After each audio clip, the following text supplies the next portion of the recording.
First of all, I just want to obviously thank everybody, welcome so many great Illini fans. It's great to have people with us for this very important day in our very bright future for Illinois basketball. It's wonderful to see so many fans with us today. As I talked to Coach Underwood and started relaying the interest and the enthusiasm around Illinois basketball, a big part of that was all of you. It was the tremendous support and the enthusiasm that exists for our basketball program, not just in our community, but across our state and really all across the United States. And so very grateful to our fans, to our alums, to our donors. This is a great step forward for our program, and it is just the first step. And certainly we're excited to visit with so many of our Illini Nation and encourage them to take these steps with us and be a part of this incredible basketball tradition, this incredible redevelopment process with the Illini basketball family. A couple words about our process. Men's basketball searches are unbelievably intense, challenging for a few reasons. One, the condensed timeline. Two, the incredible public scrutiny, the interest around the position. And then third, the amount of what I would call patently false information that finds its way out into the universe. And so it makes it very difficult to try and navigate the process and to do so in a way that allows us to reach a prompt and strong conclusion on behalf of our program. Although we didn't use a search firm, I certainly didn't go through this by myself. There are a number of people I'd like to thank by name. It certainly starts with my wife Hope, our daughter Tate. As you can imagine, it's been a pretty intense few days around our household here recently, and even when I've been home, my mind has been elsewhere. I've been on the phone, and so I'm grateful to her for her support during a very difficult and challenging timeline. But she's been unbelievable, as she has been, and with everything else that we've encountered since we came here just over a year ago. I also want to thank Chancellor Jones, who has continued to be an unbelievable advocate on behalf of our athletic program, wonderful counsel, a great sounding board. Has become a good friend, and look forward to working with him and grateful to him for his support. President Colleen as well. You don't make these kinds of changes, you don't advance a program the way that we are today without very strong, what I would call institutional alignment, where people understand and embrace the vision that's put forth, in this case by the athletic director, where the chancellor, the president, and ultimately our board of trustees doesn't buy into that vision. Well, ours does. And we've had different points in time over our history, and all of us who have been around the university for a number of years know that there have been points in time where that hasn't existed.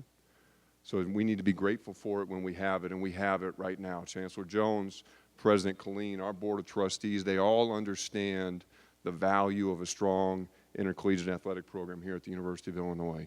They all understand what strong athletics does for the brand and the reputation of our university, for the environment here in our community in Champaign-Urbana, and ultimately for our entire state. And so I can't thank them enough for their support, for their trust. We are taking an unbelievable step with Illinois athletics today in large part because of their support and because of their trust.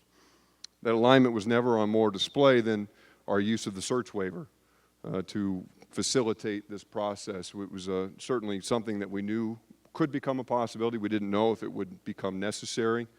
But last week things started to happen in a hurry. Once you saw the job at Indiana come open, once you saw the job at Cal come open, once you saw the job at Washington come open, we recognized that coaches started to get eliminated from the tournament. They became available. Hiring started to be made. We recognized if we waited until midnight tonight, we would be putting ourselves at a competitive disadvantage. And so you saw that institutional alignment again show itself through an understanding that we needed to use a process, the search waiver, to go out and get our coach in a timely way. And I can't thank again our university for their support of that necessity.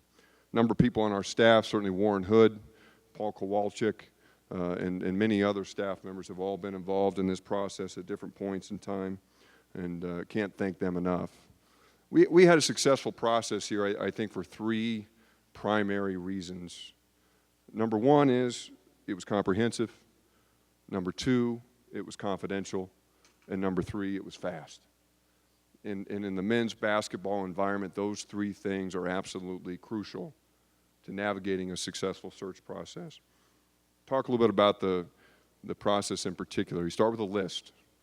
And that list, as most of you would guess, is probably not a lot different than some of the lists that anybody would come up with. It's not hard to think of who the candidates for a job like this one should probably be. The next step, though, is much more difficult, and that's the vetting. There's a lot of vetting that goes into all those names that get put on that list. And that vetting occurs in a number of different ways. It happens through a lot of reading. It's amazing how successful and helpful the internet can be when you're doing a search like this. All the information that's out there about different coaches, different candidates. You watch a lot of video, press conferences, when they're mic'd up at practice, how they interact with the media and fans. You watch game film. You talk to people within the industry. I've talked to other athletic directors. You talk to conference officials. You talk to people at the NCAA. In our case, we're very fortunate. We have 2 incredibly plugged-in basketball alumni, Jerry Colangelo, Manny Jackson, visited with both of them as well. Ultimately, you start talking to agents. You have conversations with candidates, and you start to narrow down your list. Now let's talk about Brad Underwood. As we got into our process, Brad Underwood's name was at the top of that list and has been from the first day. Now what happened was we found ourselves talking around him for a while because we just didn't think that we had a chance to get him, to be very frank about it. We weren't so sure that there was an opportunity for us to attract Brad to come to our university. And so we worked around that for a time, and then ultimately somebody said, why don't we find out if there's an interest? And so last Wednesday, for the first time, we picked up the phone and we called Brad's representative and had a discussion with him, and we were thrilled to learn that the University of Illinois has long been a destination location for Coach Underwood. And I'll let him explain why that is, but certainly as someone who has spent as much time here as I have, who cares as much about this place as I do, as we embarked on this process, it was important to me to find somebody who cares as much about this place as I do, who understands what a special opportunity it is to be the head basketball coach at the University of Illinois, who understands our tradition, who knows what this place can be when it's full and it's orange and it's loud and it's intimidating. And so when I heard that there was that interest from Brad Underwood, from that point it was all about Brad Underwood. What do we need to do to try and put a process in place to bring him here as our next basketball coach? So that led to one call and then another and another. I never had any direct conversations with Brad by text, by phone, in person until Saturday morning. And that was the first time that he and I ever had a chance to visit with each other. And needless to say, we hit it off. I have a lot of shared values, shared expectations, shared dreams about what this basketball program can and should look like, compete like, and how it will represent not just the athletic program, but all of our great fans and our great Illini Nation. So things have happened quickly since then, needless to say. And let me tell you what I love about Brad Underwood. And it's a long, long list. First of all, I love that he's a winner. He's a proven winner. And we tell people that the best predictor of future success is past performance. You look at what his teams have done, and it is nothing short of remarkable. He set records in terms of their on-court performance. He's someone who develops players and develops programs. You look at the programs that he's come into, how they performed before he arrived and how they performed after, and it is remarkably different. Remarkably different. And that's not a coincidence.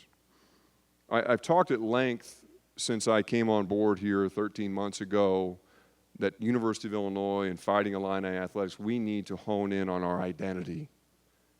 There's no question that Brad Underwood's teams have a strong identity. It's built on toughness. It's built on intensity. There's a tenacity to the way his teams play that resonates very strongly with me, and I think will resonate very strongly with our fans. And I'm excited about seeing those teams take the court. That bleeds into their style of play. They move fast. They're aggressive. They get in your face on defense. They get the shot up. It was fun to think about Brad Underwood teams being out here on the State Farm Center court, watching the way they get up and down the floor, watching the way they compete, watching the emotion and the excitement and the enthusiasm about wearing the orange and blue. Brad's someone of highest integrity, someone who has no interest in breaking the rules or running afoul of the ways in which we expect our coaches and our programs to operate. I've always said that we have every intention of winning Big Ten and national championships here at the University of Illinois. When that happens, we never want there to be any question of the means by which those championships were attained. We never have to worry about that with Brad Underwood. He's a teacher. He's someone who stresses relationships with his players, with his staff, with our fans, our community. He's a relationship person. When he gets on that court, he's able to push his guys farther than they ever thought they could go. But the reason he's able to do that is because of the relationship he spent time building with them off the court. And for those of you who've been around high-level athletics, that's really that's the magic dust. That's the key that makes this thing work, is when you have that trust with your student athletes. They know that they care about you. They know that you're invested in them. They'll let you push them. They'll let you take them places that they wouldn't be able to ordinarily go. And I know that Brad Underwood is unbelievable at that.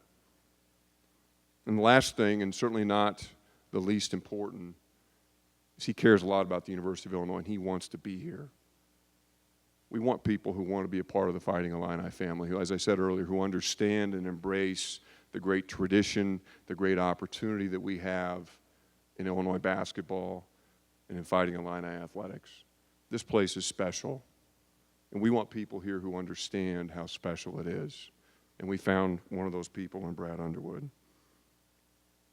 So, with that, I want to thank Brad, his wonderful wife Susan, his son Tyler, and their daughters Katie and Ashley, and thank them so much for their trust in us, for their confidence in the bright future that we have here, for joining our community and our Fighting Illini family. And please join me in welcoming our new head basketball coach, Brad Underwood.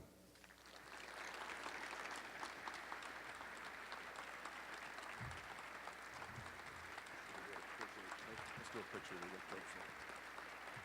This is the guy right here.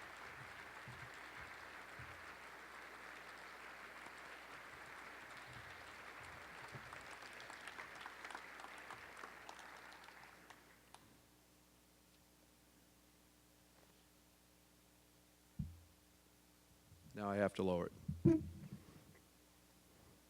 Thank you. I'm very humbled. I'm very honored to be standing here today. This is a very special moment in my life, one that I was not sure would ever come to fruition. Obviously, a very huge thanks to Chancellor Jones, to Josh, for believing in me, for seeking me out. I'm very appreciative of that. Behind every head coach that has family, there's always a tremendous amount of family support that has to take place. I appreciate you coming along on that trip and getting the opportunity, so I don't want to leave you out, because I know how important that my wife of 29 years is. It's been an incredible journey, and she's been there every step of the way. As you get to know her, you'll find out she's the important one in this relationship. So if Susan would please stand.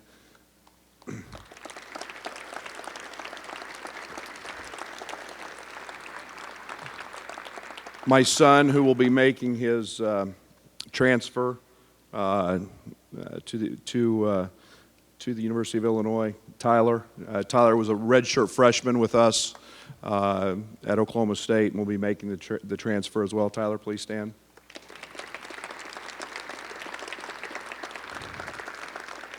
My oldest daughter, 16-year-old, a junior in high school, Katie, please stand.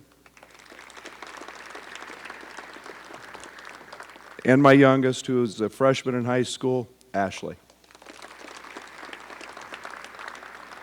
Without them, none of this is possible, none of it, and to be honest, none of it's worth it. So they are a tremendous resource and someone I'm obviously very, very proud of. A dear friend, representative, agent, but more importantly, a big, big part of my life and a close friend and helped throughout this process, Brett Just. Please stand, Brett.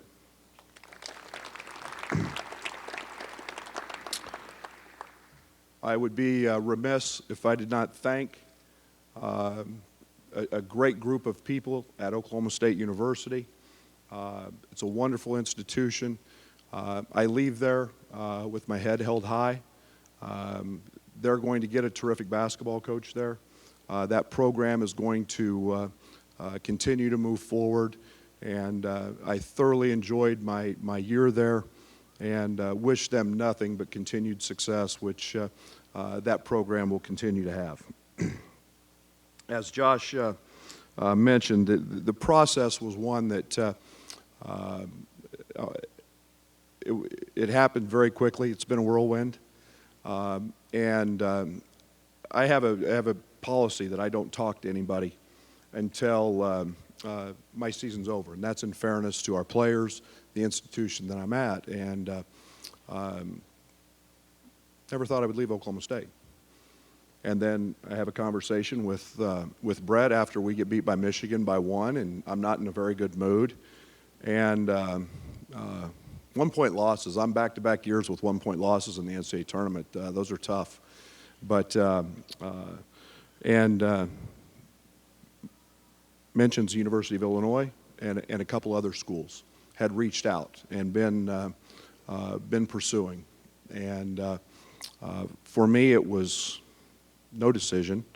It was something that meant a great deal to me. I spent 10 years in this state from 1993 to 2003. And at that time, I learned how important the Illini Nation was and how powerful. And basketball was special here.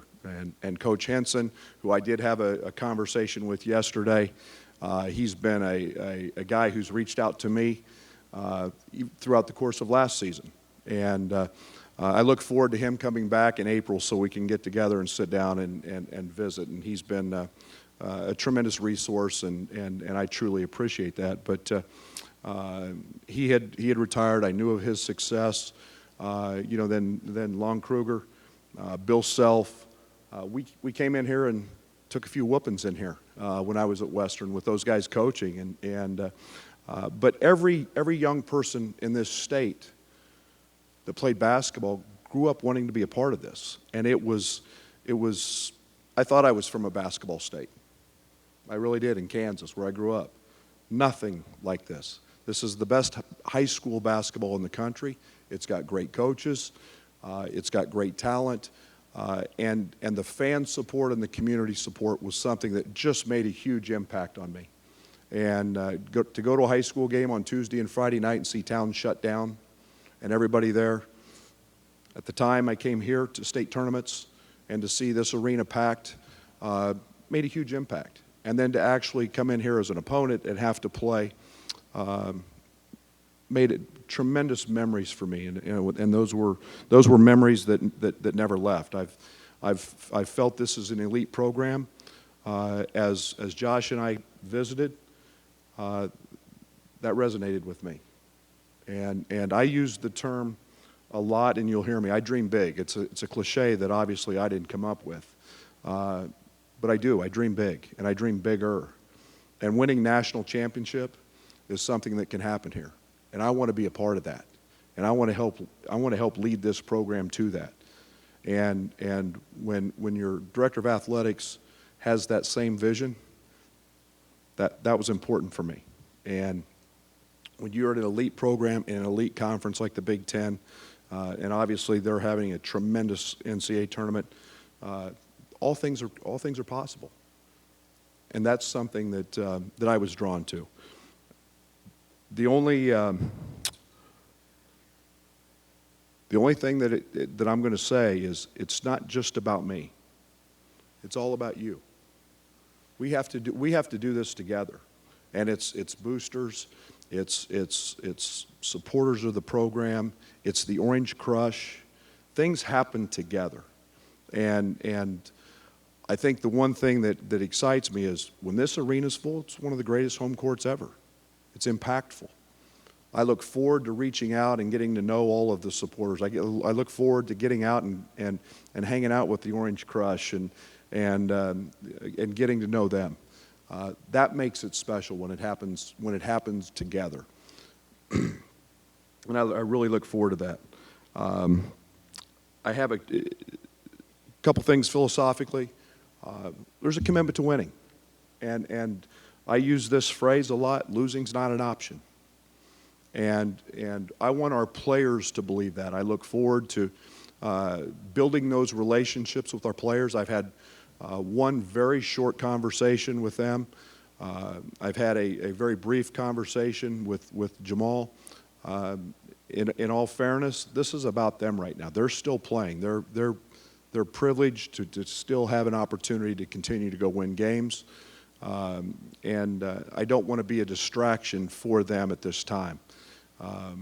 I've told Jamal that same thing. There'll be a time and a place where we'll all continue to visit. But the players will hear that a lot. Losing's not an option. We're going to work to be everyday guys. That's not a basketball term. That's a real life term. We all have to show up and work every day. We have to give our best every day. We ask that for our players, whether that's on the court, whether that's in the classroom, whether that's community relations, big things that impact a program. I'm a culture guy. Our culture is based on work. Our culture is based on family. As my family, the staff we put together, and that will impact our program, it will all be about family. That is something that I don't think there's enough value in. We actually live it, and we talk about it in terms of staying together. We work very hard to create an environment in our locker room where our players are committed to each other, they're dedicated to each other, and they're playing for the name on the front of their jersey, not necessarily the one on their back. In regards to our players, I can't say enough how much I'm looking forward to sitting down with them. Young people come to college with big dreams and aspirations, and they come to reach their goals and to achieve their goals. I look forward to sitting down and finding out what each player's goals are, what they want to do with their careers, what they want to do with their lives.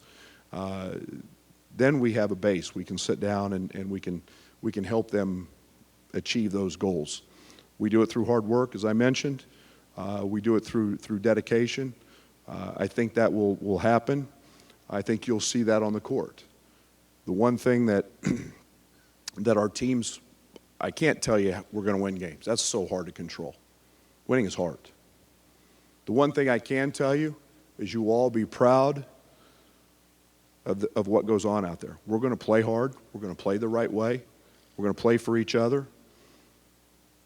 We're going to play, like I said, for the name on the front. And that takes not just one, that takes everybody. And we're going to work to strive for that. I like to play up-tempo. I like to be in your face defensively. I like to take advantage of what, on the offensive end, of every option that's available. We weren't the biggest team in the country at Stephen F. Austin. In fact, we were one of the smallest. We weren't the biggest team at Oklahoma State, yet we've always been one of the top rebounding teams. We were top 10 in the country in offensive rebounding this year. We were one of the top free throw shooting teams in the country. All ways to score other than just through offense. We like to play fast. We were one of the top teams in the country in scoring in the first 7 seconds. We're a very good shooting team. There will be a certain skill set that we will recruit to, but we are very committed to a style of play. The one thing I know we will have is we will have an identity on both ends of the court. And that starts with a great foundation, and we will build from there. We may have to tweak some things here and there based on personnel, but we're going to be a team that plays with a lot of passion and shows up to work every single day. I think there's tremendous value, and I would be very remiss, as historic as this program is, if I didn't mention the former players, coaches, managers. Every elite program, and this is an elite program, has a place to recognize their former players and to have them involved, and there's so many of them. My goodness, I wouldn't start to even name them, there's so many. And the great coaches, and there's people behind the scenes and managers that make that all possible. I want our current players to know when their time is done, they have something to be extremely proud of. And they have a place to go that they can always call home. When you have sweat equity in a program, as the former players do, you have great stories, you have great memories. I want the Orange Crush to have memories that take place in this building that they'll talk about for a lifetime. As many of you have great memories of some of the great players that have stepped on that court, I want those people to be a part of Illinois basketball for years to come and feel a part of our program. They're always welcome back. We'll work very, very hard to continue to bring as many of those athletes back, as many of those players, coaches, as we can. To them, they built this. They're the reason I'm standing here. I'm an old school historian from that aspect. The tradition and culture of this program is why I stand here today. Those guys impacted me, and they made this program special. And I'm excited to be your basketball coach. I look forward to seeing this arena packed. I look forward to hearing the Orange Crush get loud. And again, I'm truly the blessed one. Thank you. Go Illini.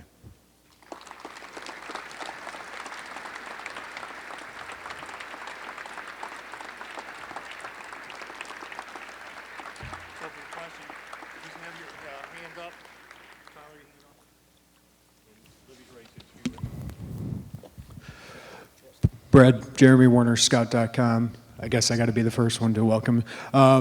You talked about your identity, style of play. Josh said that was really important for you.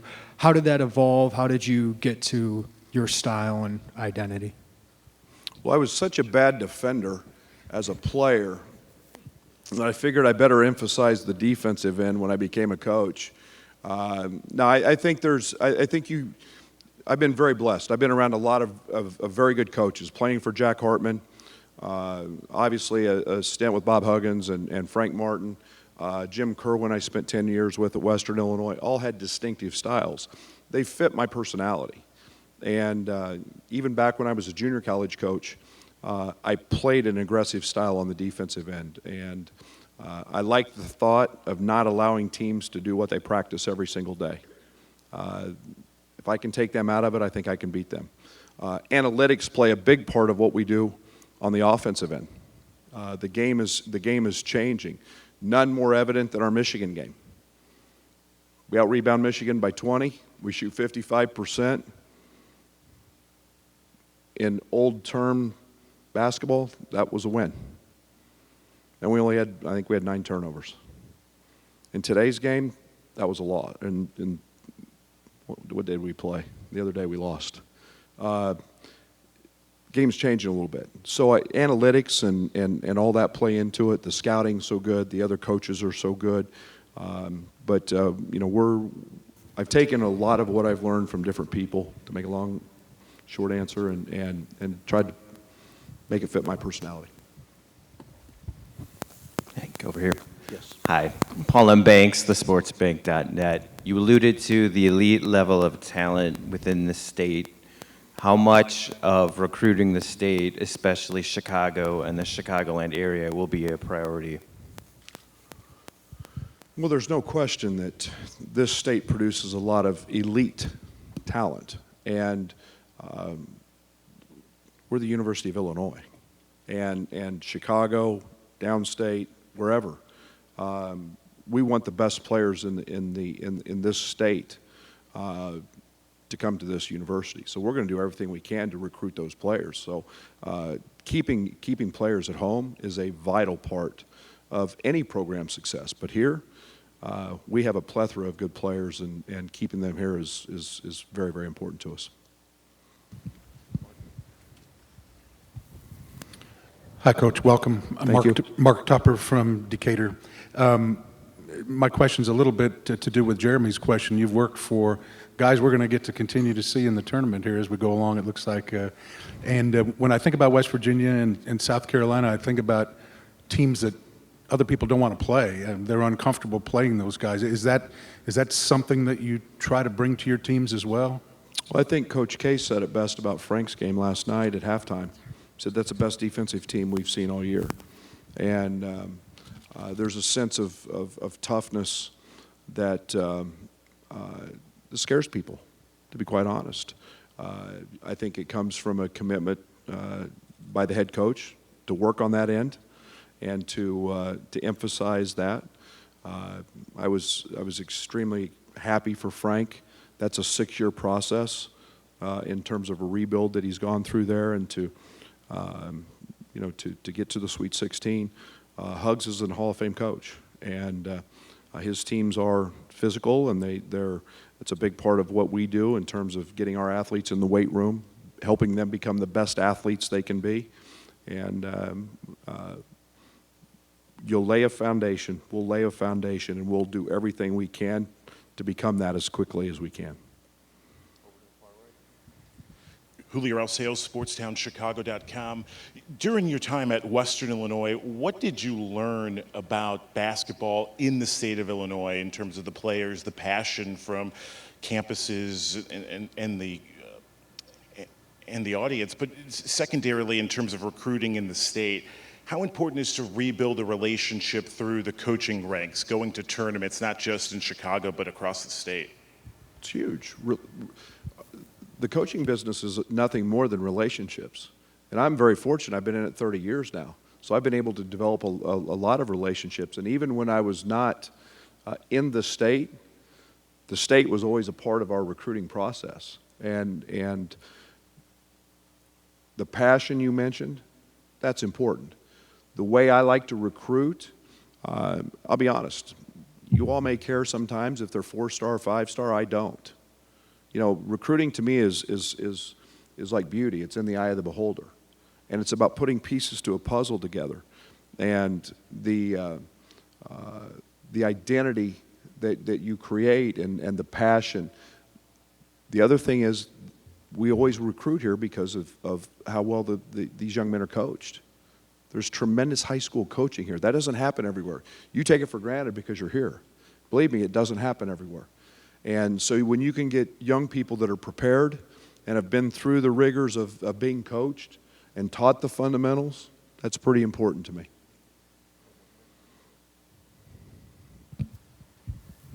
Coach Stephen Cohn, Daily Illini. So the former coaching staff was able to put together one of the top recruiting classes in the country.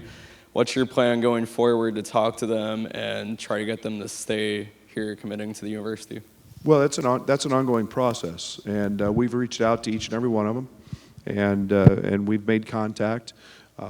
It's a process that it's them getting to know me introducing myself, and as soon as possible, we'll be getting in front of them and talking about what our vision is for the program, how we see them, and we'll move from there. But absolutely, it's very talented, and it's a group that we'd like to see out on that court every day. You've mentioned that this has been a whirlwind for you. What happened between Saturday and your conversation with Josh? What kinds of things did you guys talk about that kind of solidified your decision? He's a tremendous salesman in terms of how proud he is. His pride in this university is incredible, and that exudes, and that resonates. And I have tremendous value in that. I put tremendous stock in that, and he didn't have to sell me. As soon as I found out and talked to Brett, there wasn't. But we will win. That's what I'm about. Winning and losing affects my personal life. My wife will tell you that. It affects hers too. But it's important. When you have your boss believe that, and the commitment that they make to being successful in all sports. That's very, very important. And I didn't need any more than that. I knew the history, I knew the tradition, I knew the great players. I knew how good this conference is. That's the reason. That's the reason. Brad Sturdy with Rivals.com. We're about 4 weeks from the first open evaluation period in the spring. How soon do you expect to have your staff in place? That's a daily process we're going through. My biggest concern right now is they're still playing. I need to let them achieve. This is about the student athletes and their opportunity. Then we can continue to visit with them. Obviously I'll have a conversation with Jamal. I have a tremendous amount of respect for the job that he's doing in a hard situation. That's not easy. And to get a win and to continue moving forward, that's very impressive. But we'll continue to do that on a daily basis and sort through all of the things we need to do there. We won't have a good staff. We'll have a great staff here. Coach, congratulations. Jim Mattson from Channel 25 in Peoria. Why has your offense been so successful everywhere you've been? And talk about the 7-second shooting philosophy. It's the weakest part, numerically and analytically, it's the weakest part of the defense. Teams struggle in transition from one end of the court to the other. And it's really not that complicated. Just get your guys to run really hard and play hard. And then we try to take advantage of the offensive glass as another opportunity to score. And again, I'm of the philosophy, the closer you are to the basket, the better chance you have to score. Well, you get offensive rebounds, you're not facing the defense, and we stress that a great deal. We stress running the floor very hard, taking those opportunities. We practice that way. But if it's not there, I'm a big believer in late in the shot clock and making the defense move. And we've been one of the most efficient teams, even when I was at Stephen F., because of ball movement, because of our ability to take advantage of mismatches, and then our ability to play quickly. Sky Ritchie with the Champaign News-Gazette. What maybe did you know about the players you're going to inherit before you got the job, and what have you been able to learn in, 48 hours? Well, I think one of the hardest challenges, I saw them play one time. One of the hardest challenges you have as a head coach is it is very hard I watch very little other basketball. Especially when you're in conference play. You are so dialed in, and was dialed in on every opponent in the Big 12, and games come upon quickly, and I didn't watch a lot. I really didn't. You see some teams early. We were in Maui this year. I saw Wisconsin. I saw Oregon, and some of those teams, but didn't have a lot in terms of being able to watch them. They obviously played Michigan. We had Michigan in the first round. I watched that game. And again, didn't pay a whole lot of attention to Illinois in that game as I was looking at the other. But I'm excited. I've looked at numbers. I haven't watched any film yet. I will do that and evaluate. But more importantly, I'm looking to sit down and visit with them. That way, I can have I can get a feel of their goals, and we can go from there.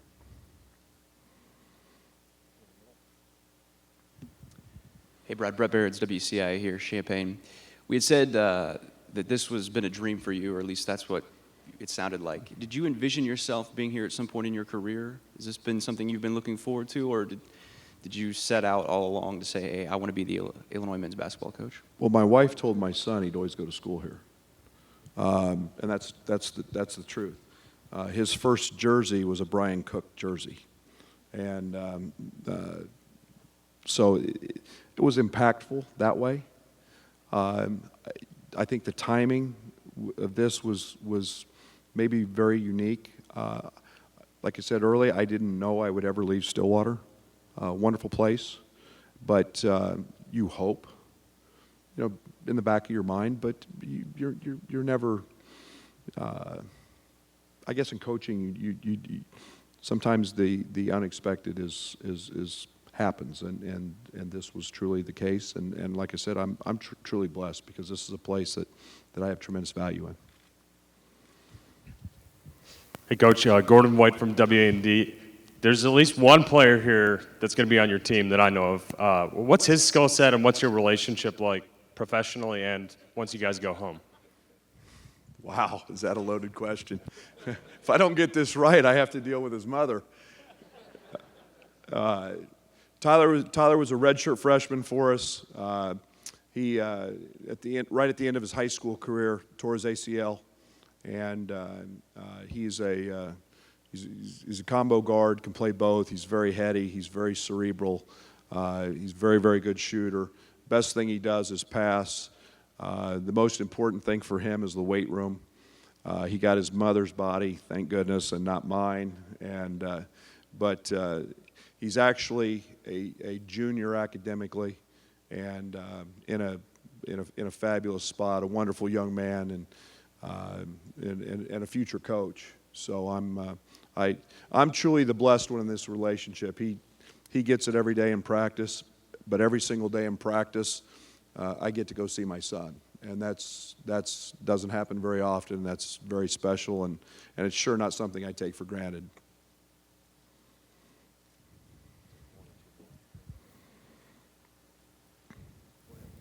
Rob McCauley from Illini Report. Jamal spoke yesterday about the first time he met you. Do you remember that day? Yeah, he was really young. I'm impressed that he could remember that far back.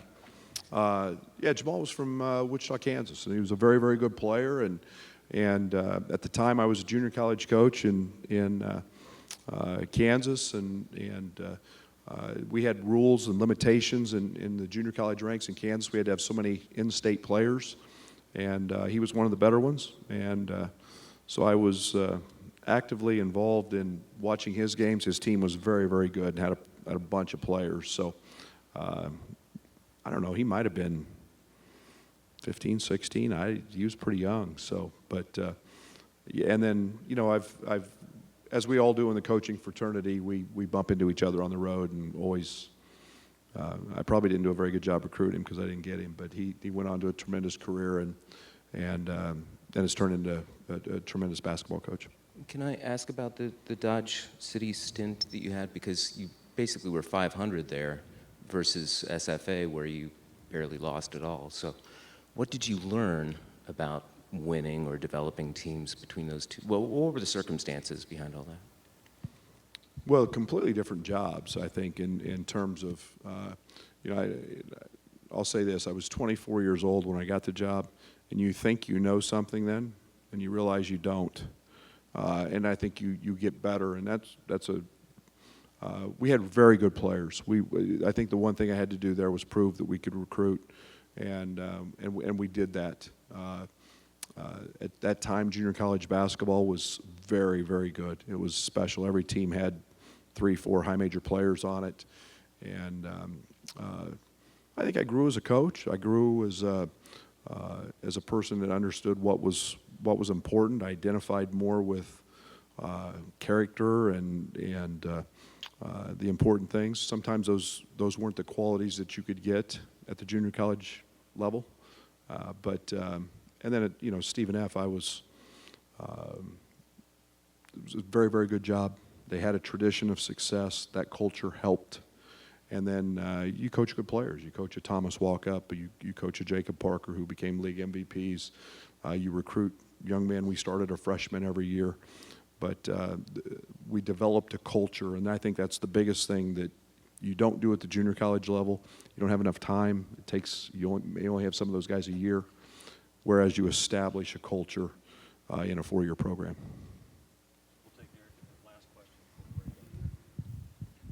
Coach Derek Piper with Scout.com. Could you talk a little bit more about the type of player you're looking to recruit and how you go about identifying fits to your system? You're not winning here or at this level without good players. I think that's an obvious. But I think there's another component that is we want skilled players. I think they fit. We've been tremendous shooting teams.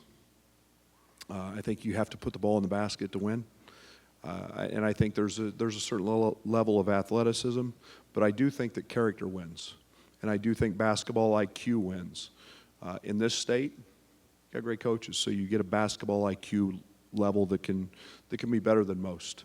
I think that guys that are motored up, that are competitive, that play for the right reasons, that becomes more challenging today, to be very honest. And you've got an AAU system that we all go recruit, but they get 3 games a day, and so the winning is something we look for, and we search that out a great deal. We do a lot of in-depth work, not just looking at talent. Evaluation process for my staff is extremely important. It's just not picking up a name off a scouting report.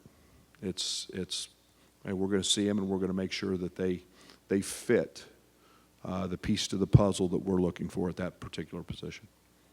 Thank you, Coach. We'll have a photo opportunity with Coach and Josh, and we'll break up for one-on-ones with Coach Josh.